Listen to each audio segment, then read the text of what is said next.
சுதந்திர இந்தியாவிலேயே முதல் முறையாக ஒரு மாநிலத்தில் புது சிவில் சட்டம் அமல்படுத்தப்பட்டிருக்கிறது என்றால் அது உத்தராகண்ட் மாநிலம்தான். சரி, எதற்கு அனுமதி, எதற்கு தடை என்று பார்க்கவிருக்கிறோம்.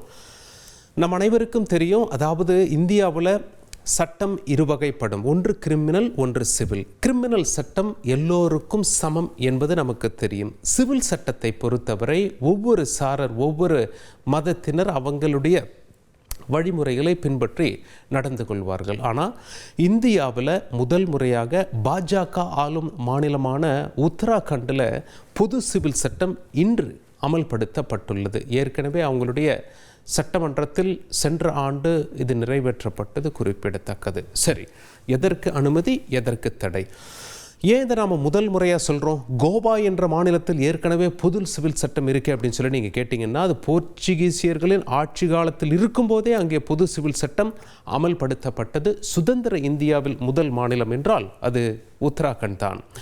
முதல்ல இது யாருக்கு பொருந்தும் அப்படின்னு சொல்லி பார்ப்பதற்கு முன்பாக, யாருக்கு இந்த பொது சிவில் சட்டம் பொருந்தாது என்று பார்க்கும் பொழுது, அதாவது ஷெட்யூல்டு ட்ரைப்ஸ், பழங்குடியினருக்கு இந்த பொது சிவில் சட்டம் பொருந்தாது. உத்தராகண்டை பொறுத்தவரை பொது சிவில் சட்டம் சிறுபான்மையினருக்கு பொருந்துமா என்று கேட்டீர்களாயின், ஆம், பொருந்தும். சரி, என்னென்ன வகையிலான சட்டங்கள் அப்படின்னு சொல்லி பார்த்தீங்கன்னா, எது எல்லோருக்கும் சமம், ஒரே விதிமுறைகளின் கீழே அனைத்து மதத்தினரும் பின்பற்ற வேண்டுமென்றால் திருமணம், விவாகரத்து, சொத்துரிமை, தத்தெடுப்பு மற்றும் பராமரிப்பு. அடுத்து பார்ப்பதற்கு முன்பாக, உத்தராகண்டில் முதலமைச்சர் இன்று இந்த பொது சிவில் சட்டம் அமலுக்கு வருகிறது என்ற அறிவிப்பை வெளியிட்ட காட்சிகளை பார்த்துவிடுவோம்.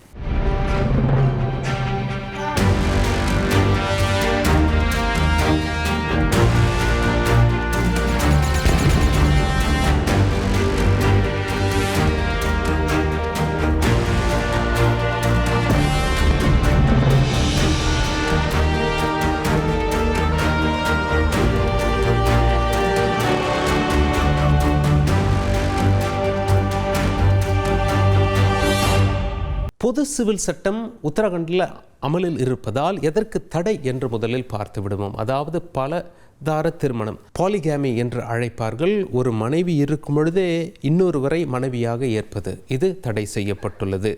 முத்தலாக், அதாவது இது இஸ்லாமியர்கள் கிட்ட இருக்கும் நடைமுறை. முத்தலாக், நிக்கா, ஹலாலா, இதா, இது சுருக்கமாக பார்த்து விடுவோம். முத்தலாக் என்றால் கணவன் மனைவி வாழ்ந்து கொண்டிருக்கிறார்கள், மனைவிக்கு கணவனை பிடிக்கல, கணவன் துன்புறுத்துறார் அப்படின்னா குலா என்ற ஒரே வார்த்தை சொல்லிவிட்டு மனைவி பிரிந்து விடலாம். கணவருக்கு அப்படி இல்லை, 3 காலகட்டங்களில் தலாக் சொல்ல வேண்டும். அதுதான் முத்தலாக் என்று சொல்லப்படுகிறது. முதல்ல கணவன் மனைவி வருவாங்க, அவங்க ஒருவேளை கணவன் இல்லை நான் மனைவியோட வாழ மாட்டேன் தலாக் அப்படின்னு சொல்கிறாருன்னா, சரி போயிட்டு அடுத்த மாதம் வாங்க இதே சொன்னீங்கன்னா பிறகு பார்ப்போன்னு அனுப்பி வச்சுருவாங்க.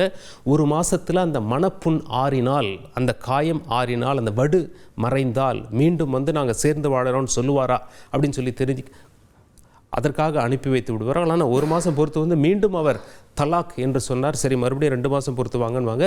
இந்த காலநிலையே சுமார் 4 மாதத்திலிருந்து 6 மாதங்கள் இருக்கும் அப்படின்னு சொல்லி மார்க்க அறிஞர்கள் சொல்கிறாங்க. இதற்கு தான் முத்தலாக் என்று பெயர், இதற்கு தடை. சரி, நிக்கா ஹலாலா என்றால் என்ன அப்படின்னு சொல்லி கேட்டிங்கன்னா, அதற்கும் தடை. நிக்கா ஹலாலா என்றால், அதாவது ஒரு கணவன் மனைவியை ஈஸியாக விவாகரத்து செய்துவிடக்கூடாது என்ற காரணத்தினால் கொண்டு வரப்பட்டது. அதாவது ஈஸியாக விவாகரத்து என்றால், ஒரு கணவன் ஒரு மனைவிக்கு 3 தலாக் 3 வெவ்வேறு காலகட்டங்களில் சொல்லி பிரிஞ்சிடுறாரு, மீண்டும் அந்த மனைவியோடு வாழ ஆசைப்படுறாரு, உடனே போனால் திருமணம் செய்ய முடியாது.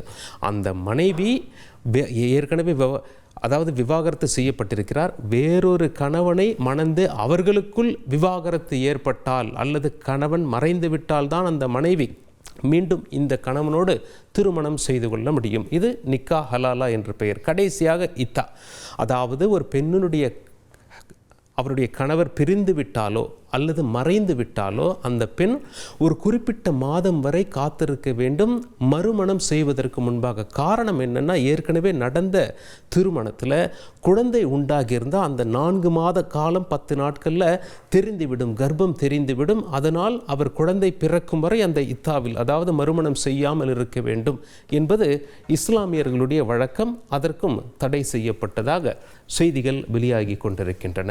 சரி, சிறுபான்மையினர் சொல்வது என்ன அப்படின்னு சொல்லி பார்த்தீங்கன்னா, அவங்க என்ன சொல்கிறாங்க, இந்தியாவில் நாங்கள் சிறுபான்மையினர் அப்படின்னு சொல்லி அவங்க என்ன சொல்கிறாங்க, நாங்கள் நீதிமன்றத்தை நாடுவோம் அப்படின்னு சொல்கிறாங்க. அதாவது பொது சிவில் சட்டம் என்று வரும்பொழுது அதாவது மெஜாரிட்டி கம்யூனிட்டி, பெரும்பான்மையான இருக்கிறவங்க அவங்களுடைய சட்டத்திட்டங்களை சிறுபான்மையினர் மீது திணிக்கக்கூடும் என்ற காரணத்தினால் நாங்கள் இதை வைத்து நீதிமன்றத்துக்கு செல்வோம் அப்படின்னு சொல்லி அவங்க சொல்லியிருக்காங்க. சரி, திருமண வயதும் நிச்சயிக்கப்பட்டிருக்கிறது, அதாவது தீர்மானிக்கப்பட்டிருக்கிறது. ஒரு ஆண் 21 வயதானால் தான் திருமணம் செய்ய முடியும், ஒரு பெண் 18 வயதானால் தான் திருமணம் செய்ய முடியும்.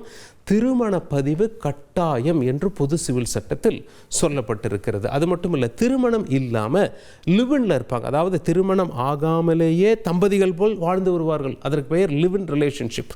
அதில் இருப்பவர்கள் தங்களுடைய உறவை பதிவு செய்ய வேண்டும். பதிவு செய்ய தவறினால், ஒருவேளை அந்த காலத்தை கடந்துட்டாங்க, பதிவு செய்யலை அல்லது தகவல்கள் முரணாக கொடுக்குறாங்க அப்படின்னா 3 மாதங்கள் அவர்கள் சிறை செல்ல வேண்டியிருக்கும். இப்படி பல அம்சங்கள் பொது சிவில் சட்டத்தில் கொண்டு வந்திருப்பது குறிப்பிடத்தக்கது.